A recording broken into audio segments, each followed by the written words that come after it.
Hello everyone and welcome to Lost in the Reel. Today I'm going to be talking about the new horror film Separation from the director of gems such as Stay Alive,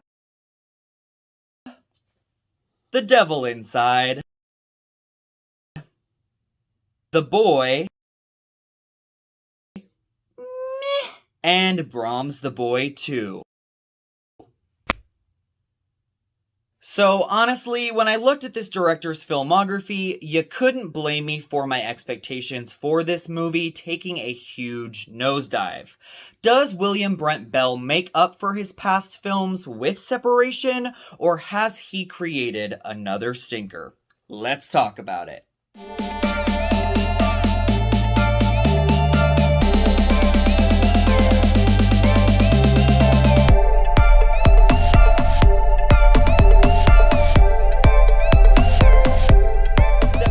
Will be released in theaters Friday, April 30th.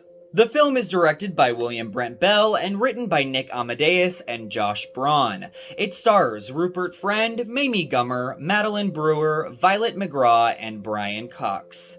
A young girl finds solace in her artist father and the ghost of her dead mother. So, where to start with Separation? I can tell you this much, it is probably William Brent Bell's best film to date. But that is not saying much. I think the plot of the film actually has a really great hook and is a creative spin on this kind of ghost story. The writers have taken a devastating event in a child's life, the separation or divorce of their parents, and wrapped it up in a horror tale with ghosts and ghouls. Though I must add, not very neatly.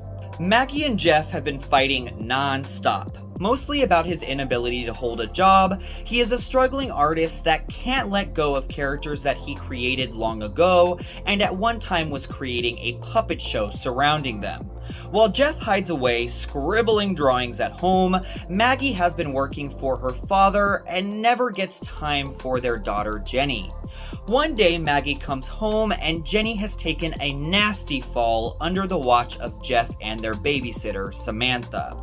Maggie decides enough is enough, so she takes Jenny and files for divorce and full custody. During the legal battle, Maggie is tragically killed, and so Jenny moves back in with her father. Once this happens, Maggie's dad, played by Brian Cox, comes into the picture to try and gain custody of the girl, all the while accusing Jeff of being involved in the murder. Of course, this is a horror film, so Jeff's creations start coming to life and haunting the family, and he begins to suspect that it is Maggie's vengeful ghost that is causing the chaos. What works most about this movie that I find is absent from most mainstream horror is that I actually cared about Jeff and Jenny. Although I'm still not completely sold on Rupert Friend as a performer, his character is carefully drawn and given time to really be fleshed out. You totally understand what kind of man he is, lost in the past and in his imagination, but he truly loves his daughter and wants to be the best father he can be for her. This custody battle and his new job are taking a toll on him, and even though his parenting skills are not the best, you root for him every step of the way to keep his daughter. I also really appreciated that in Jeff's new job, he has been tasked in creating this dark and insidious character for a comic. And as he is pushed to keep looking within himself for inspiration and to make his artwork more bleak, the world around him reflects this. But here's where I have to start talking about the negatives, and there are plenty. It's almost as if the creators of the film had all of this really cool creepy artwork, and then they came up with this story about divorce and tried to shoehorn these characters into it. Because all of the moments with these frightening ghouls feel so forced. Even though I must admit, the freaky imagery here is super effective, and I definitely was creeped out by Separation, the filmmakers just plop moments haphazardly throughout the movie with absolutely no buildup. They don't understand that the most frightening moments in cinema have to be earned. Just because you have some freaky as hell designs doesn't mean that the scene with them is going to automatically be scary. You have to work for it, and this movie does not. I also think that Separation is really predictable, and I guess the twist at the end, pretty much the moment I knew they were building up for a twist. I do like how all of it worked out and how they tied all of it together, but holy crap did this movie's production values fall apart during the finale. All of a sudden they are using whack green screen effects, horrible lighting, and some CGI that looks like it came from a late 90s movie.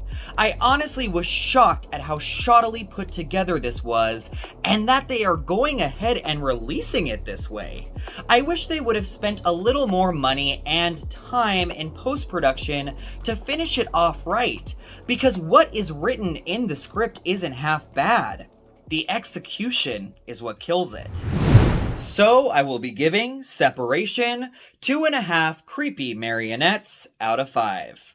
This is definitely not the worst horror film that you will see this year, and I actually think that the script has some really good character and story development. It also has really frightening and spine-tingling imagery, but it is unfortunately let down with its lazy and haphazard execution. Thank you so much for watching Lost in the Reel. We will see you soon.